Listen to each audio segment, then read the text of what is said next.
Você já passou por isso? Está no meio de uma loja e de repente seu filho começa a gritar. Ele quer alguma coisa. As pessoas ao redor olham, algumas balançam a cabeça e outras franzem a testa. E você ali, sem saber o que fazer. Aí você dá uma respirada fundo e pensa, por que isso sempre acontece? Mas calma, você pensa que isso acontece só com você? Muitas pessoas já estiveram em seu lugar. E hoje eu vou te mostrar como mudar essa dinâmica. Mais do que isso, vou te apresentar ferramentas que podem transformar completamente o seu relacionamento com o seu filho. Então, fique comigo até o final. Então, tudo começa dentro de casa. O que você vive dentro de casa reflete diretamente no que acontece fora dela. Quando um comportamento indesejado surgir, como a famosa birra, respire fundo. Parece simples, né? Mas é a sua calma que é o ponto de virada. E por quê? Gente, a birra só existe porque em algum momento a criança percebeu que ao desestruturar o cuidador, ela conseguia o que queria. Isso é algo que se aprende com os pais, com as pessoas que cuidam da criança. No entanto, tem jeito. É algo que você pode ensinar diferente. Mas quando você mantém o autocontrole, se posiciona ali na cena birrenta, sem comoção, porque essa é a intenção da birra, comover, aí você transmite que você está segura em sua decisão. E a chantagem não vai funcionar. Porque a birra só existe porque ela funciona. Quando ela deixa de funcionar, também deixa de existir. E quando você não cede, o que acontece? Você reforça o que realmente importa, o aprendizado sobre limites. É o ego dela lidando com a frustração de um desejo negado. Mas, sinceramente, quem de nós não fica chateado quando tem um desejo negado? Quando o adulto é bem estruturado, recebe um não, não gosta, mas a vida segue. Quando a criança recebe um não, também é saudável que ela reaja mal, que ela resmungue, que ela tente impor sua vontade no grito, se desestruture completamente. Aí, se você se mantiver firme, não está na hora de fazer cafuné, gente. A criança percebe que não é tão onipotente como ela pensava. Você começa trabalhando nela o declínio do narcisismo primário, que inclusive foi muito importante na fase em que era bebê, mas que precisa evoluir para uma segunda fase, quando a vontade do outro entra em cena também. E tem gente que nessa hora acolhe a dor da criança, tentando diminuir o impacto da frustração. É um comportamento inadequado, tá?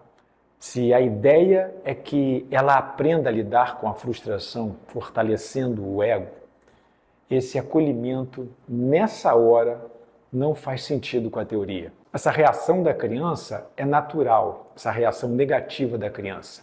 E também proporcional à sua frustração, ou então proporcional à pressão que ela coloca no adulto cuidador para que este acolha a sua vontade. E é aqui que está o segredo.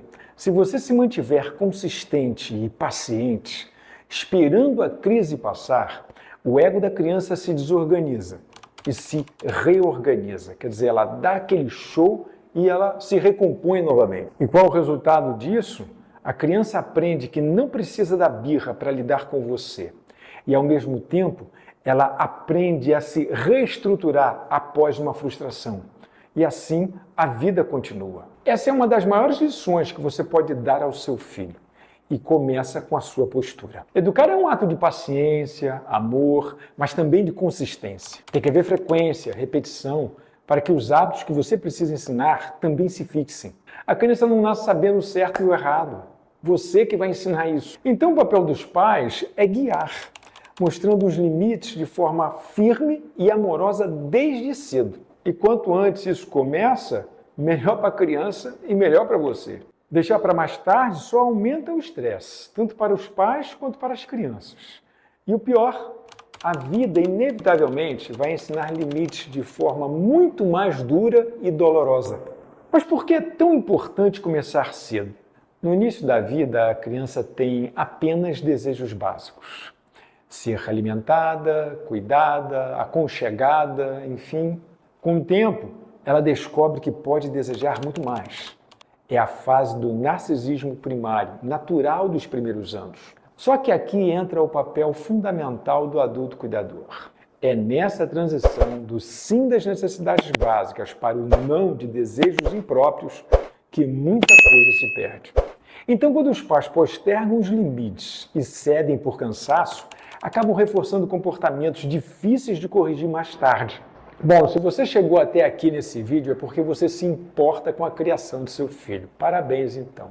E é por isso que eu escrevi o meu novo livro, A Mente Desejante. São 258 páginas que explicam de forma prática e acessível como os comportamentos infantis, a formação da personalidade, a sexualidade e até os relacionamentos entre pais e adolescentes são moldados desde os primeiros anos de vida. Nesse livro eu mostro como você pode construir um relacionamento mais saudável com seu filho, desde o nascimento até a adolescência.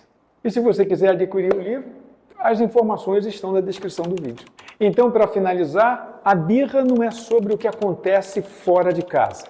É um reflexo do que foi aprendido dentro dela. Mas você pode mudar isso. Seja consistente, paciente e firme. Seu filho está aprendendo com você. E acredite, ele pode surpreender. E se você quiser aprender mais sobre esse tema, vai aí na descrição do vídeo e aperta lá no link que te leva para a página de informações sobre o meu livro, A Mente Desejante. Tá bom? Um grande abraço aí e até o próximo vídeo.